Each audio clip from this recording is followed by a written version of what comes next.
So I'm very excited to reintroduce this buggy today. It's a 1982 Tamiya Super Champ, and it's co-owned by myself and Matt Hicks. If you don't know who Matt is, he's the very talented artist behind these guys. And if you know my builds, or you're getting to know them, you'll see that I've used a Hicks figure in almost every one of them. So the neat backstory on this car is that it was sent to me years ago as a gift from Matt. He was digging through his storage unit, looking for a Tamiya Blazer kit, one of the other projects we're on, more on that later, and he stumbled across this really nice Super Champ. So he tosses both of them in a box and sends them up to me as a surprise.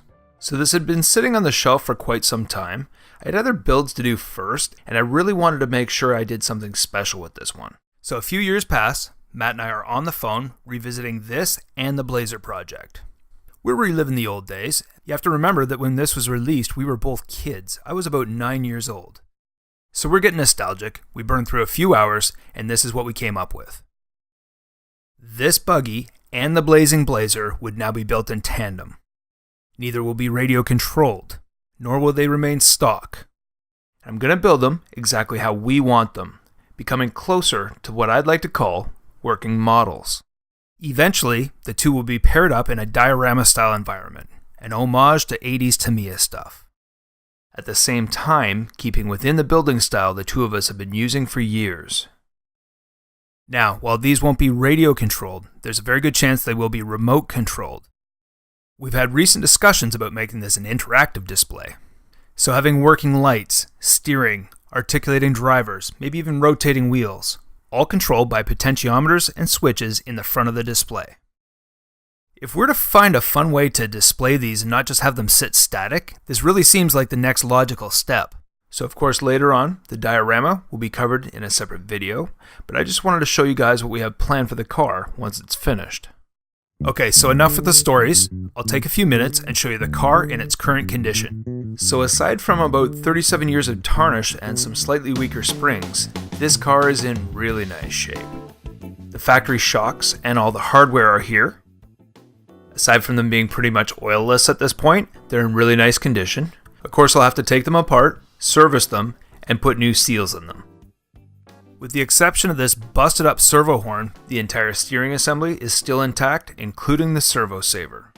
Currently, the only modern addition up front is the bumper, and I only really bolted it on so I wouldn't lose the piece over the years. I'm still not sure if I'm going to use it, but I know I can't stand stock front bumpers. So the midsection of this car was in really nice condition as well. Even the original FRP chassis plate didn't have a scratch on it. As I messed with things in mock-up, I replaced it with this classic aftermarket piece from Awesome Alloys.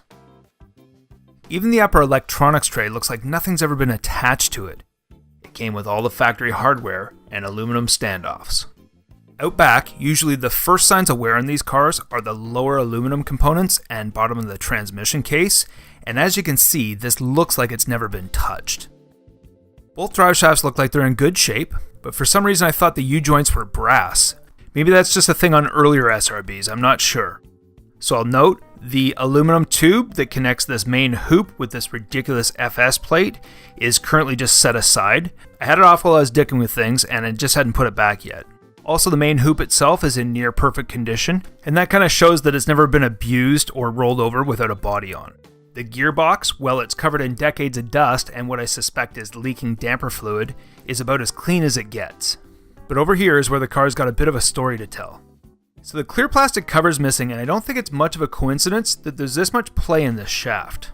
Maybe I'll ask Matt what the story is behind it, but I think I have a pretty good idea what happened to it. Okay, now we'll get to what made this buggy really famous, the FF-PDS suspension system, or transverse monoshock, and its unique remote reservoir. And by famous, I don't mean good. So I haven't confirmed this to be true, but legend has it that Tamiya added this reservoir because this shock leaks so bad, it's the only way oil would be left in it at the end of a race. This could explain this empty bottle, and the balance of the bottles on all the other cars like this I've owned in the past. As for the reservoir itself, the label's missing, the bottle is faded, and it's showing some signs of wear. The mount has a slight bend in it, right here. Both will be replaced, but I thought it's worth noting. Onto wheels and tires. The car currently sits on a set of re-released Tamiya Rough Riders mounted on one-piece aftermarket aluminum wheels. While these may be replaced later on, at least for now, these are proportionate. Even though these weren't on the car when it was sent up, I think that they're one of the components that's going to make this car really neat. They're a special wheel disc from Knight Customs, and what makes these special, even though James has a similar set available on a Shapeways site, is that they were sent to me as an early prototype to test on this car. Considering how long this thing's been on a shelf, this makes them some really cool early product development stuff from James Knight. One thing that the car is missing is the original body, but as you can see, I have two donors back here, and I'll share my ideas for these in the next video as we go through the design plans for the car. I appreciate you joining me, thanks for watching, and I'll see you in the next one.